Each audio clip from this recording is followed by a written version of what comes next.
JAC పూర్తిగా భావిస్తుందని చెప్పి సందర్భంగా తెలియజేస్తున్నాం. ఈ రోజు తెలంగాణ ప్రాంతంలో పోలవరం ప్రాజెక్టు మరి నిర్మిస్తుంది కాబట్టి ఇక్కడ తెలంగాణ అన్యాయం జరుగుతున్న క్రమంలో ఈ రోజు ఇక్కడ తెలంగాణ ఉన్నటువంటి 7 మండలాలు కూడా ఆంధ్ర రాష్ట్రంలో కలపాలని చెప్పి మరి సీమాంధ్ర పాలకులు చేస్తుంది కాబట్టి దానికి బదులుగా ఈ రోజు తెలంగాణ రాష్ట్రం బంధు ప్రకటన చేయడం జరిగింది. మరి జేఏసీ సంఘాలు కానీ ఈ రాష్ట్రంలో ఉన్నటువంటి తెలంగాణ రాష్ట్రంలో ఉన్నటువంటి కుల సంఘాలు కానీ తెలంగాణ రాష్ట్ర ప్రభుత్వం కానీ మరి పెద్ద ఎత్తున మేము మద్దతు ప్రకటించిన టీఆర్ఎస్ పార్టీ తరఫున కూడా కాబట్టి మరి తక్షణమే అక్కడ అడవిలో పడుతున్నటువంటి ప్రజలకు మరి అన్యాయం జరుగుతుంది కాబట్టి దాన్ని గుర్తించి తెలంగాణ రాష్ట్ర సమితి ముంగడుండి వాళ్ళకి న్యాయం జరగాలని చెప్పి తెలంగాణ రాష్ట్ర సమితి పక్షాన మేము ఎంతనే వాళ్ళకి న్యాయం జరగాలని చెప్పి టీఆర్ఎస్ పక్షాన డిమాండ్ చేస్తున్నాం.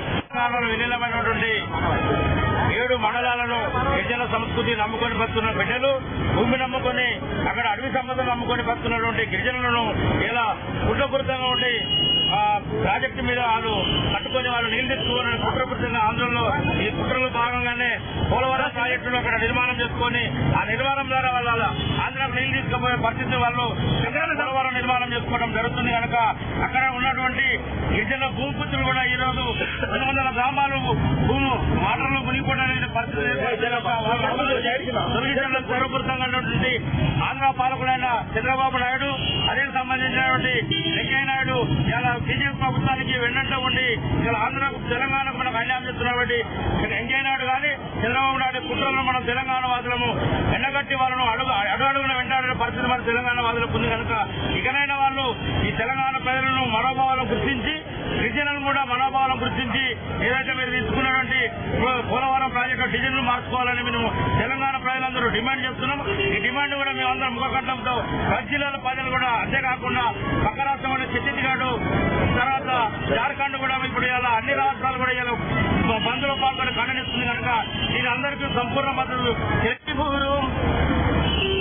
ఎన్నో సంవత్సరాల నుంచి కొన్ని సంవత్సరాల నుంచి స్థావరాలు ఏర్పరచుకొని అడవి బిడ్డలుగా జీవిస్తున్నటువంటి గిరిజనులు మన చెల్లిపోతుంది ఊరు నేడు వల్లకాడయ్యింది చూడు మన చెల్లిపోతుంది ఊరు నేడు వల్లకాడయ్యింది చూడు గుడ్డు కూడా నిడిచి పిల్లె జల్లల నిడిచి అడవి బిడ్డలంత చూడు అయ్యో బాటలే పట్టిందు నేడు.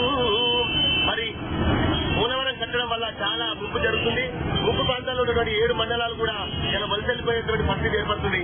మరి వాళ్ళు వెళ్ళి ఎక్కడ పడతారు? సడన్ గా వెళ్ళమంటే కష్టం కాబట్టి ఆ పోలవరం డిజైన్ మార్చి తక్కువ ఎత్తులో కట్టడం వల్ల తెలంగాణ వాళ్ళు కూడా ఎలాంటి విభేదాలు లేవు కాబట్టి దాని ముప్పు ఎత్తు తగ్గించి ముప్పు ప్రాంతాల నుంచి విముక్తి చేయాలని అందరికీ తెలియజేసుకుంటూ మరి ఇప్పటికైనా శ్రీమంత పాలకులు 60 సంవత్సరాల నుంచి కూడా మనల్ని అనుగదొక్కుతూనే ఉన్నారు. మరి స్వరాష్ట్రం వచ్చినాక కూడా మనం అనేకమైనటువంటి బాధలు పడుతున్నాం కాబట్టి ఇప్పటికైనా ఓ శ్రీమంత పాలకులారా కేంద్ర ప్రభుత్వమా తప్పకుండా మీరు ఒకసారి పెద్ద మనసుతో ఆలోచించి గిరిజనులకు న్యాయం చేయాలని తెలంగాణ వాళ్ళందరూ కోరుకుంటున్నారు కాబట్టి తక్షణమే దాన్ని రద్దు చేసి పునర్పరిశీలించాలని మేమందరం కూడా కోరుకుంటాం.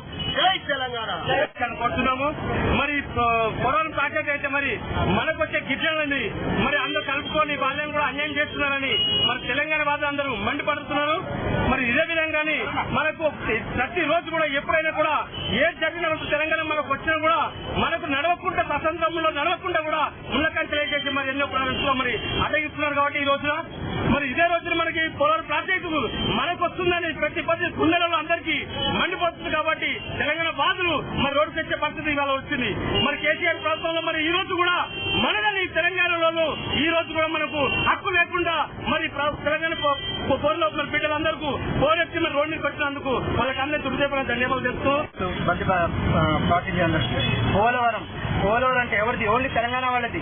ఖబర్దార్ కేంద్ర ప్రభుత్వం ఆంధ్ర తత్తులందరికీ ఖబర్దార్. పోలవరం మీద పడితే ఊరుకోము. పోలవరం మాది అంటే తెలంగాణ వాదింది. అందుకనే పోలవరం మీద చేయి పెడితే మాత్రం అట్టగా నరికేస్తాం. చేస్తున్నటువంటి కేంద్ర ప్రభుత్వం తీరును మేము జేఏసీ పక్షాన పూర్తిగా ఖండిస్తున్నాం. ఈ రోజు తెలంగాణ ప్రజల పక్షాన తెలంగాణ అస్తిత్వాన్ని దెబ్బతీసే విధంగా ఏదైతే పార్లమెంట్ లో బిల్లు ఆమోదించిన దాన్ని పూర్తిగా ఖండిస్తూ ఈ రోజు జేఏసీ బంద్కు పిలుపునివ్వడం జరిగింది. ఇందులో భాగంగా బంద్కు సహకరిస్తున్నటువంటి రాజకీయ పక్షాలకు ప్రజా సంఘాలకు జేఏసీ పక్షాన మనస్ఫూర్తిగా వారికి ఉద్యమాభివందనాలు కృతజ్ఞతాభివందనాలు తెలియజేస్తున్నాం. ఏదైతే కేంద్ర ప్రభుత్వం కుట్రపూరితంగా చేస్తున్నటువంటి తెలంగాణ అస్తిత్వాన్ని హరించే విధంగా చేస్తున్నటువంటి ఈ చర్యలను పూర్తిగా ఖండిస్తూ ఇకనైనా మానవ హక్కులను హరించే విధంగా కేంద్ర ప్రభుత్వం తమ ఉద్దేశాన్ని విరమించుకోవాలని చెప్పి జేఏసీ డిమాండ్ చేస్తుంది. ఇందులో